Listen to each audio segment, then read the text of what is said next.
چلا جس پر تیرا انعام ہوا، انعام یافتہ جماعت کا راستہ دکھا دو۔ ہم آپ خود کہتے ہیں اللہ تعالیٰ سے، ہم آپ جب قرآن پاک کی پہلی سورہ سورۃ الفاتحہ پڑھتے ہیں، یہی سورہ نماز میں پڑھتے ہیں ہم آپ، تو ہم آپ اس سورہ میں کیا کہتے ہیں؟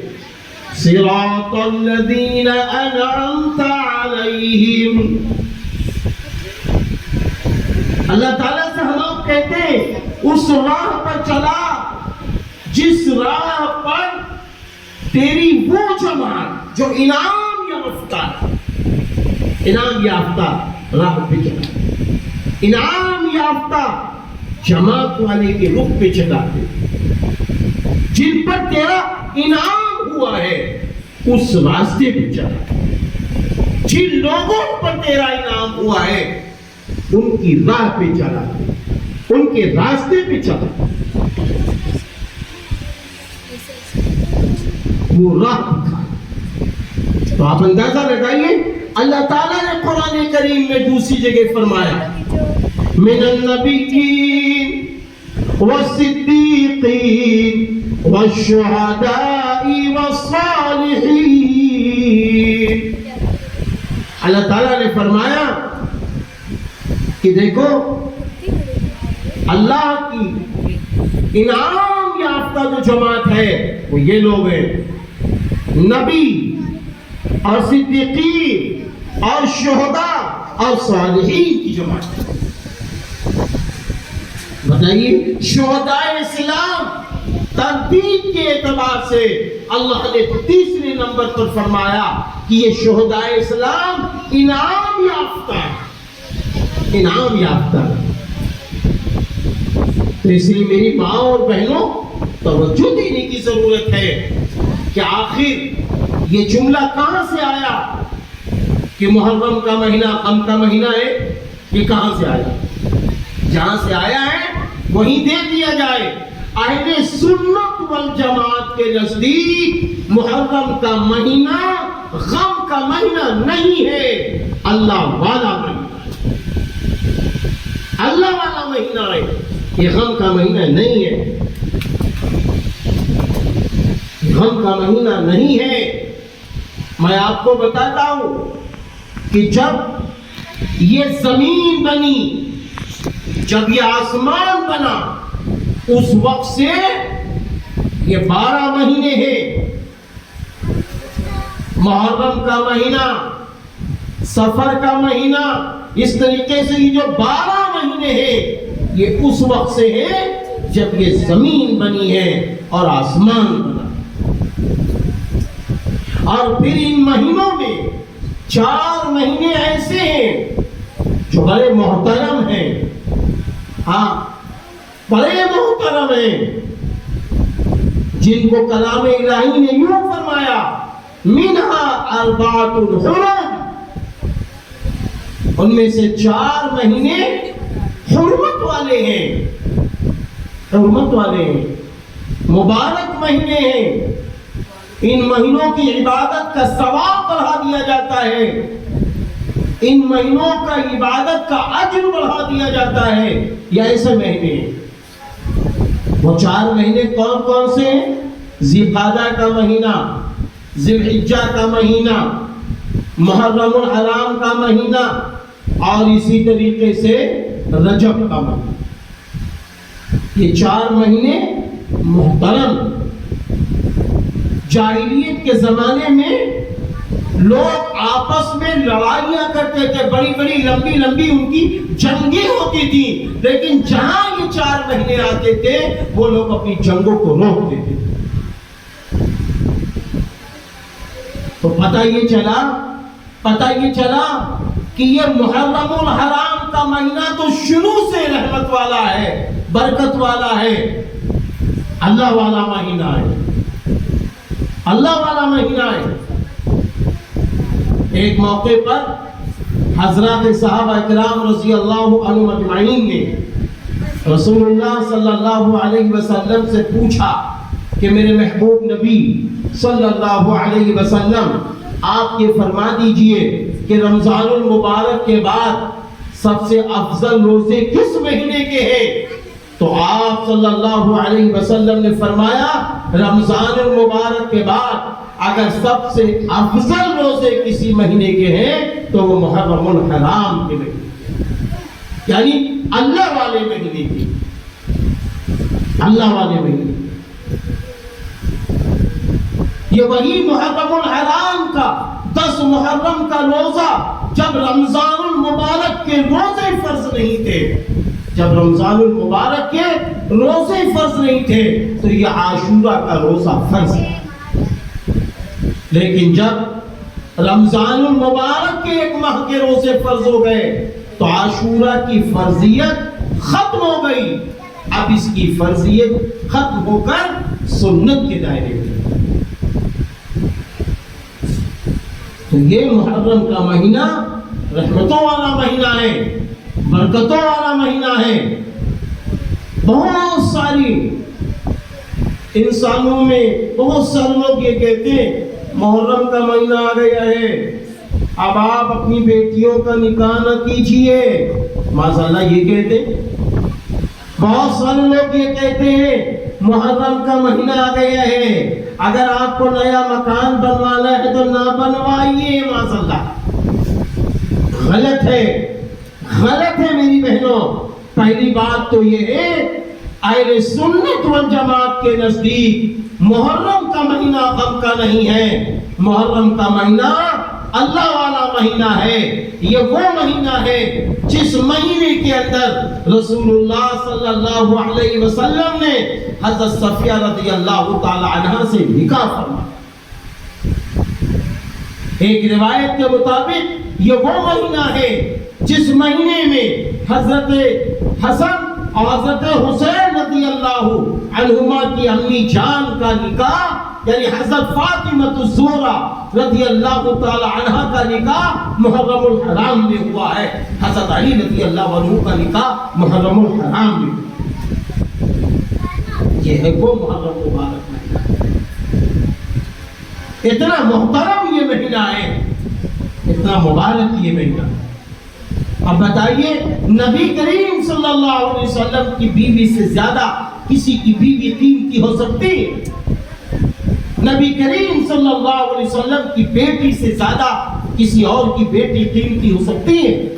یہ جو مشہور کیا جا رہا ہے محرم کے مہینے میں شادی نہ کرو، محرم کے مہینے میں اچھے کام نہ کرو، یہ غم کا مہینہ ہے۔ ارے بھائی غم کہاں سے آ گیا جب اللہ تعالیٰ فرما رہے ہیں شہدائے اسلام کو مردہ مت کہو اور شہدائے اسلام کو مردہ گمان مت کرو، تو یہ غم کا مہینہ کہاں سے ہو؟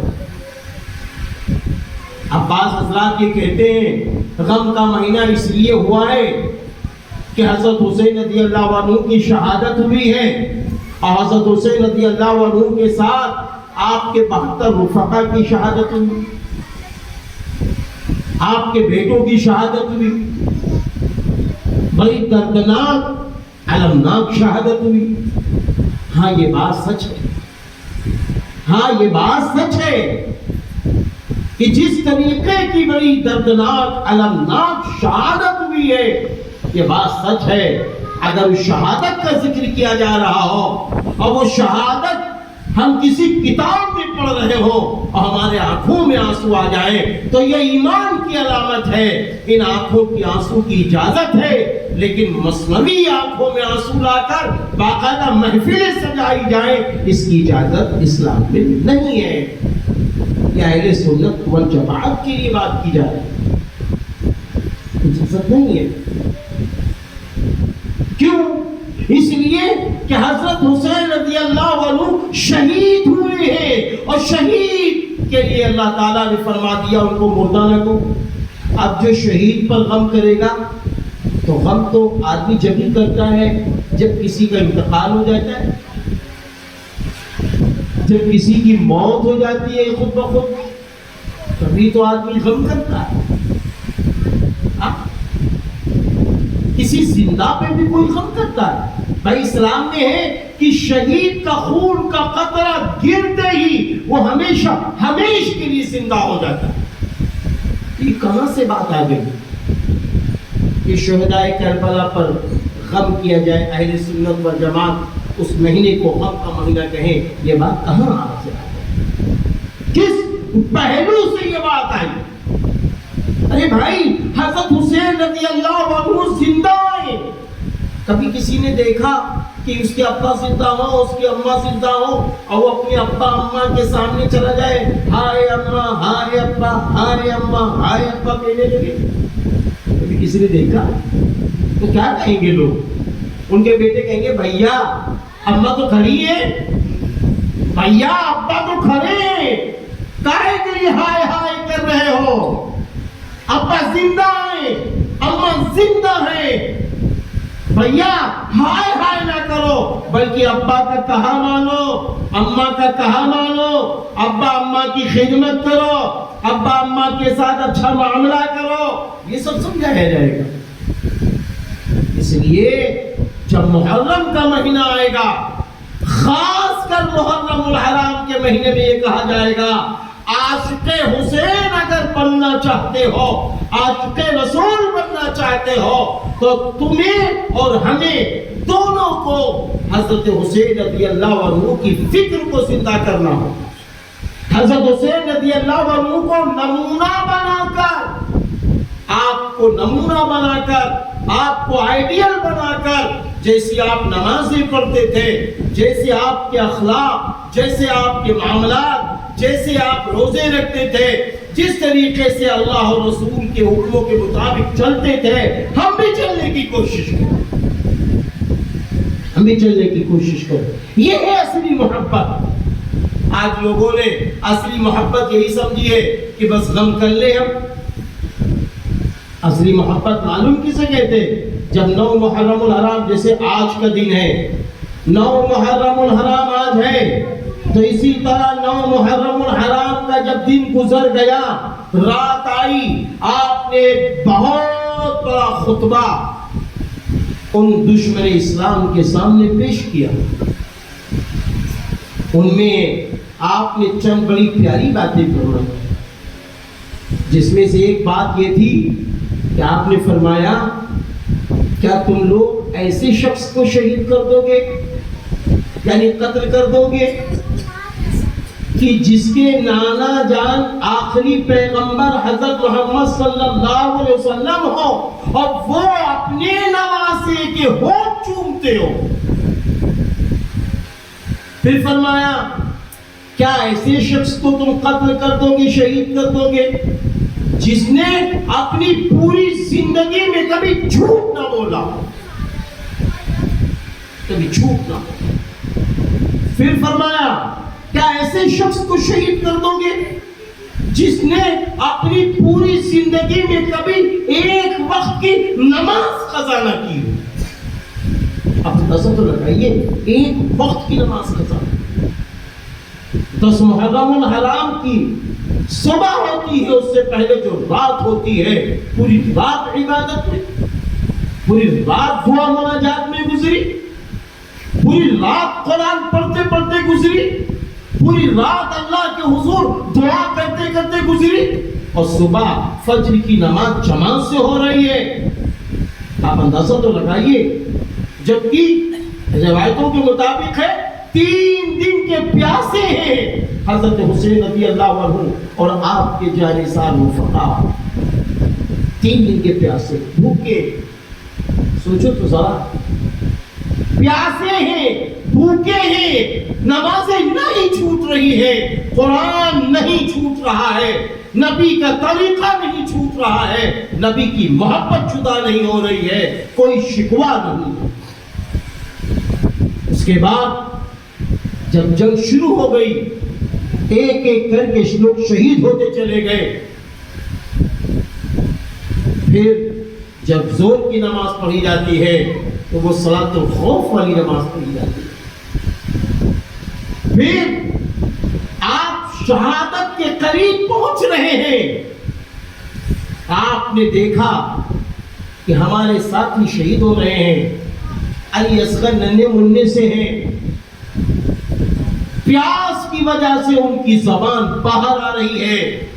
آپ فرما رہے ہیں کہ لوگوں اس ننھے منھے اصغر کو تو پانی دے دو، جس کی زبان باہر آ رہی ہے ادھر سے تیر آتا ہے اور اس معصوم ننھے منھے اصغر کو لگتا ہے، وہ بھی شہید ہو جاتے ہیں۔ خون کی فوارے حضرت حسین رضی اللہ عنہ کے ہاتھوں میں ہوتی ہے تو اس وقت آپ ہاتھ آسمان کی طرف اٹھاتے ہیں اور فرماتے ہیں اے اللہ اگر تو اس حال میں راضی ہے تو حسین اس حال میں راضی ہے۔ اے اللہ ایک ایک سے آپ بدلہ لے لینا، حسین تو تیرے فیصلے پہ راضی ہے۔ پھر جب شہادت کی نوبت آتی ہے تو حضرت حسین رضی اللہ عنہ کی شہادت سجدے کی حالت میں ہو رہی ہے۔ پوری دنیا کو یہ پیغام دیا جا رہا ہے کہ جو حضرت حسین رضی اللہ عنہ ہے وہ جیتے جی نماز نہ چھوڑی، اور جب نماز کا وقت قریب ہوا آپ کی شہادت ہو رہی ہے تو سجدے کی حالت میں ہو رہی ہے۔ اس سے یہ پتا چلا کہ امت مسلمہ میں مرد ہو یا عورت ہو، ہر شخص کو یہ چاہیے کہ اس کی ایک وقت کی نماز قضا کرے۔ یہ ہے عاشق حسین کی علامت۔ آج تو دھڑلے سے ہماری نمازیں قضا ہوتی ہے، ہاں آج تو دھڑلے سے ہمارے گھر کی عورتیں نماز قضا کرتی ہیں، پڑھتی نہیں ہے۔ اذان ہو رہی ہے آپ سے گفتگو ہو رہی، اذان ہو رہی ہے دکان پر بیٹھا ہے ہمارا بیٹا، اذان سن کے بھی مسجد نہیں جا رہا ہے۔ کیوں نہیں جا رہا ہے؟ یہ دکان تو اللہ ہی نے دی ہے نا، یہ سروس بھی تو اللہ ہی نے دی ہے نا، یہ ساری نعمتیں اللہ نے دی ہے، ہم اپنے اللہ کے آگے سجدہ کرنے کے لیے تیار کیوں نہیں ہوتے؟ معاذ اللہ کہنا نہیں چاہیے۔ اگر کسی شخص کو یہ حق حاصل ہے کہ نماز میں سستی کرتے تو حضرت حسین حضرت حسن رضی اللہ عنہ کو حق حاصل تھا۔ کیوں؟ اس لیے کہ آپ کے نانا جان نے اپنی زندگی میں فرما دیا تھا سیدہ شباب اہل الجنہ الحسن والحسین رضی اللہ عنہما، او کما قال علیہ الصلوۃ والسلام کہ حسن اور حسین جنت کے نوجوانوں کے سردار، جنت کے نوجوانوں کے سردار۔ حضرت فاطمہ الزہرا رضی اللہ تعالی عنہ جو حضرت حسن اور حسین رضی اللہ عنہما کی امی جان ہیں، آپ کی نماز نہیں چھوٹی۔ ایک بار آپ بیمار پڑ گئے، کس وجہ سے معلوم؟ بھوک کی وجہ سے۔ ایسی بیماری کہ بدن میں طاقت نہ رہی، آپ نماز پڑھنے جا رہی تھی تو کمزوری کی وجہ سے آپ نے سوچا میں بیٹھ کر نماز پڑھ لوں۔ میری بہنوں توجہ چاہوں گا، سوچا بیٹھ کر نماز پڑھ لوں۔ بیٹھ کر نماز پڑھنے جا رہی تھی، دل میں یہ خیال آیا کہ فاطمہ آج تم نماز بیٹھ کر پڑھ رہی ہو، کل آپ کے ابا قیامت کے دن اللہ کے سامنے ہوں گے، اللہ آپ کے سامنے ہوگا، اللہ پوچھے گا فاطمہ تم نے اپنے سارے کام تو کھڑے ہو کر لیے اور نماز کی جب باری آئی تو تم نے بیٹھ کے نماز پڑھی ہے۔ حضرت فاطمہ الزہرا رضی اللہ تعالی عنہا بیٹھ کے نماز نہیں پڑھتی ہیں، کھڑی ہو کر نماز پڑھنا شروع کرتی۔ اتنی دیر میں میرے محبوب نبی صلی اللہ علیہ وسلم اپنی بیٹی سے ملنے کے لیے گھر میں تشریف لائے۔ آپ نماز پڑھ رہی ہیں، نماز پڑھ رہی ہیں، نماز کی حالت میں کیا ہوا معلوم ہے؟ ایسے سے ڈگمگا رہی ہیں بیچاری، بھوک کی وجہ سے، کمزوری کی وجہ سے، ایسے قریب ہے کہ گر جائے زمین پر، اور لیکن آپ نے اپنی نماز کھڑے ہو کے مکمل کر دی۔ جب نماز سے فارغ ہوئی تو میرے محبوب نبی صلی اللہ علیہ وسلم نے فرمایا میری بیٹی، لاڈلی بیٹی فاطمہ، نماز میں یکسوئی چاہیے۔ ہم نے دیکھا کہ نماز کی حالت میں میری بیٹی تو ہل رہی تھی، آخر معاملہ کیا ہے؟ تو حضرت فاطمہ الزہرا رضی اللہ تعالی عنہا کے آنکھوں میں آنسو آئے، فرمایا ابا جان